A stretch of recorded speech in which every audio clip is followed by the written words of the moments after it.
all of our energy, it's on building the fluency from vocabulary and grammar. We come from this very academic perspective, and we think the whole skill of communication is just about that. But the truth is that vocabulary and grammar is just 10% of this skill. And there are so many other dimensions. In this channel, I'm going to tell you about all these other things that actually are going to impact and make you the best possible English communicator, to impact your audience, but also if you're a professional, if you're an entrepreneur, to really make the best out of it. Hi, it's Anna. I'm a public speaking coach for professionals and entrepreneurs who want to work internationally. Mostly I coach Spanish native speaking professionals, but if you're a non-native English speaker, this content, these videos are also very helpful for you too, because I'm coming with a very new approach and a way of understanding how to improve in communication, to create these effective communication skills for yourself that go way beyond just words and grammar. If you come from a more academic perspective, maybe you have been trying to improve this skill, putting all of your energy only on that area, when actually it's about many other things. It's a lot of different dimensions, from pronunciation to understanding the rhythm, to understanding the sound of the language, to feel it in your body. And most importantly, and 80% of it is about emotional intelligence and how to apply this emotional intelligence to the skill. So I'm going to come with a lot of examples, and one of my favorite things, the work of actors and singers in order to help us build this skill from scratch. So if you're a Spanish native speaker and you think that you could never work internationally, I want to tell you that that's not the case. You can totally do it. And I hope that this is a channel where you find the encouragement and all the tips to make that possible. Go to the job interview you want, go for that job position that you're really looking for, the job of your dreams. The video of today, I'm coming with what I consider it's the most important dimension of this skill, and the one you should start. And you should put all the focus and all of your energy starting to improve in this area if you want to become a very effective communication, even more if you are in leadership positions. Yes, if you're leading teams, if you're somebody that has people in your charge and you're somebody that leads, leadership communication implies the development of different skills that have a lot to do with your emotions, with emotional agility. And what is that? The ability to be aware of what you're feeling, labeling the different emotions, and understanding in every situation what's actually going on in your body, so being more present. Because communication is not only about speaking, that's kind of the active part, it's also and even more about listening. Putting all of your energy in improving as an English communicator, in more fluency, more vocabulary, that's great, it's part of the skill, but think about it. It doesn't really matter the fact that you have all this vocabulary, that you have all these fancy words. In the moment of the communication, when you're having a conversation with someone, you're interrupting this person all the time, you're not being present, you're not making good questions. That is going to create a really, it's going to impact how your communication is effective or not. So the first thing I want you to think about, what makes communication really effective? You know, is it how you're being perceived because you're using fancy words? Or is it really about connection? What is it that we really want? So improving as a listener, becoming a better listener, has a huge impact in how you communicate and in the relationships that you're going to create and build. So I really encourage you to start with the listening. But how do we become better listeners? How do we do this? I've been somebody that used to interrupt to people a lot, and I've been improving, I keep improving this skill. So the moment you put your energy and your awareness on something, it really helps in improving it. So the first thing, the most important thing that I'm gonna come back all the time in this video is the awareness factor. The more you're aware of how you are being as a listener, the more you're going to improve that, because everything starts the moment you're aware of it. If you are aware that you are interrupting somebody every time you speak, the most important thing is that you're aware, oh, I'm interrupting. How am I actually being as a listener? Because what happens is that many times we don't think of listening as an active skill, because it actually really is. Like, you are part of the conversation as a listener, and it's even more important sometimes than the speaking part of the conversation. I'm gonna give you 3 ways that you can improve. You can start improving as a listener if you implement these 3 things. And I'm coming with an example with a movie that I totally recommend you if you want to, if you are curious about listening skills, you're curious about how to start improving your listening skills, what I consider is one of the most important skills as a leader. And this is the movie Sound of Metal. Saying? I can't hear you. What are you talking about? What are you saying? I can't hear you. I can't fucking hear you. Do you understand me? I can't. I'm fucking deaf. I'm fucking deaf. No fucking hearing. Okay? Okay?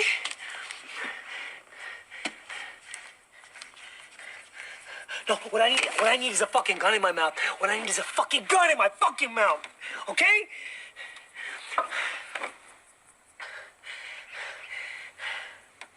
Look, I'm sorry. Oh, I'm just fucked up. I need a minute to think. Okay?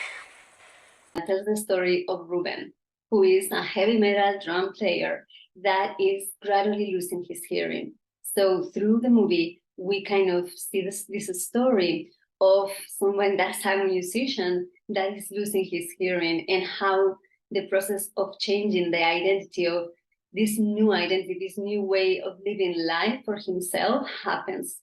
Indeed. Indeed.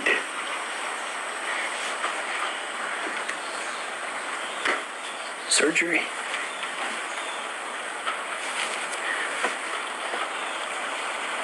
How'd you get the money? Sold my RV. Another Okay. Look, Joe, I really don't want to explain myself right now. Okay? It's time, okay? It's time. I gotta do something. Right? I'm trying to save my fucking life. So that's what I'm doing. Okay? No one else is gonna save my life. Right? If I just sit here and diddle around, what am I gonna have? Nothing. Okay? And what I found really interesting is how the actor, Reese Huffman, who is an actor from the UK that has won different awards, is a really outstanding, is a really good actor, and how he approached the creation of his character. Who suddenly loses his hearing. And when he loses his hearing, he loses his identity, his job, and his relationship, because his bandmate is his girlfriend. They live together in a mobile studio RV. So his world falls apart. And kind of like what we've all been going through with COVID, this health crisis forces him into a kind of lockdown, goes to a rehab center, and he's forced to reassess what really matters. He asks about is he had to learn 8 new skills for playing Ruben, besides the fact of learning to play the drums, and also the addiction, because it's a character that has this addiction. So he had to understand more about what addiction means for his character. What maybe is something that is actually very relevant for us, immersed in the universe, in the world of the deaf community. So he really made this research, this immersion, and was very curious about learning more about the deaf community and the way they see life. So one thing that he shares about that is how he learned from them, from the deaf community, about what really good communication, effective communication is all about. And I think what he shares about that is really interesting for us. To me, to deaf culture, and really the biggest takeaway for me was that deafness isn't a disability, it is a culture. It's a way of being in the world. You know, deaf people aren't hearing impaired. We're impaired because we don't speak sign language. Sign language is such a rich form of expression. I actually feel like the deaf community taught me the true meaning of listening. You know, listening isn't something you just do with your ears, it's something you do with your attention and your energy. And holding space for someone else's energy. Jeremy would always tell me that there's a saying in the deaf community that hearing people are emotionally repressed because we hide behind words. We use words to mask our true feelings. And I wasn't sure what he was talking about until I became more and more fluent in sign language, and I'd find myself tearing up, communicating about things in sign language that I could just gloss over with words. And that's because when you're speaking in sign, it's just so much more connected and visceral. You're embodying what you're communicating. So I learned sign language, but I also learned what real communication is and what real listening is from the deaf community. Building this character and immersing more with the deaf community, he understood better that good communication, and he's a really talented actor, and that was a huge thing for him, like understanding that really effective communication is all about embracing what we are saying. And for that, he says that listening happens with your whole body. It's about your whole body. And we're referring to empathetic listening. Empathetic listening talks about how we are being fully present, but also how we can be there emotionally with the person that is speaking to us. And this is a quality of our presence that can only happen when you're really in the moment. Like, it's so easy for us to, go somewhere in the future when you're having a conversation with someone, like, okay, I have to do this thing in 5 minutes, or I have to call this person, and you are just out of the present moment. So mindfulness is the first of the 3 elements that I want to share with you. It's really key. So mindfulness is about being fully present, whereas mindfulness is about being fully present, being in our body. Something that can really help you with that is breathing, and just noticing your breathing, coming back to your body, coming back to the present moment, and like giving your presence to the person you are with and listening with your whole body. It's about that. It's about how you are able to go emotionally with the person and create this empathetic listening. So as you know, empathy, it's about being able to put ourselves in someone else's shoes so that I can understand what you're feeling this way, and I can go with you on that emotionally. We need to remind ourselves of is that we have to listen to understand, not to reply. This happens a lot. I know it's easier said than done, but to remind ourselves the next time that I'm going to have a conversation with a friend or in my work or with a colleague, I'm going to try to be there with this person, and I'm going to try to really understand where he's coming from, to be aware of the verbal communication that is happening, the way that he's maybe feeling, why is he trying to tell me these things. So really try to be there with this person to understand the person, not to reply the thing that comes to your mind. We do that a lot. So that's why I tell you that listening is an art and it's a skill we need to be aware of and be intentional about it so we can become better at it. The third thing that you can also start to implement to become a better listener has to do with our assumptions and prejudices. So many times it's very easy to have assumptions that we're unaware of. For example, as non-native speakers, that we are in this cross-cultural international situation where we are communicating with people from different backgrounds and cultures, it's very easy to be trapped in certain assumptions or in certain prejudices.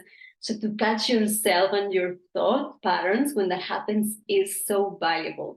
Imagine, for example, that a thought that crosses your mind when you're listening to a native speaker is, I'm not going to understand him at all. So then you start to put yourself nervous and you're totally out of the conversation. So the ability to be relaxed and to be in that present moment and to not care a lot about that, but the connection that is actually going on is going also to help you a lot in building the effective communication you're looking for. Stop focusing so much in things like vocabulary and grammar that, yes, I mean, there is an aspect to that and it's important, but better listening is going to have a much greater impact than having a lot of fancy words.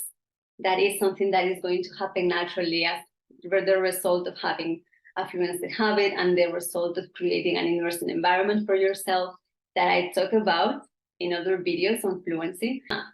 So remember, in order to become a better listener, you can start focusing more of your energy in these 3 areas of mindfulness, trying to be there to understand, not to reply, and then assumptions and prejudices, be aware of them so that you can catch yourself if that is happening. It's a skill that, it's all about awareness. So the more aware you are, taking notes, you can have your own journal, public speaking journal, and write there, take some notes, give yourself your own feedback. Sometimes it's great to have a coach or somebody that gives you that feedback because sometimes we're not aware of certain things that are happening, but you can also be very mindful and aware of your own biases or the things that you're doing when you're listening to somebody and take notes, and start to realize, oh, I interrupt this person all the time when he was speaking to me. And that has an impact in the way you communicate. And sometimes those little things, they speak more volumes about how you are as a communicator than the fact that you use all of these fancy advanced words or not. Start to understand that effective communication has all of these different dimensions to it, where fluency from the perspective of vocabulary and grammar is just a little piece of the puzzle. It's much more important, all these other dimensions that have a lot to do with our emotions and with how we are actually able to be in the present moment and relaxed and actually enjoying and coming from a place of real connection. That's how we build better relationships. And leadership is also all about that. A medal can be a great idea if you want to start putting more attention into what really does it mean to become a better listener. And it's not that you need to make a silence retreat in order to become a better listener. Sometimes just paying a little bit more attention to how you're actually listening makes a huge impact on that skill. Remember what they used to say, better leaders are not the ones that speak the most. Better leaders are the ones that listen the better.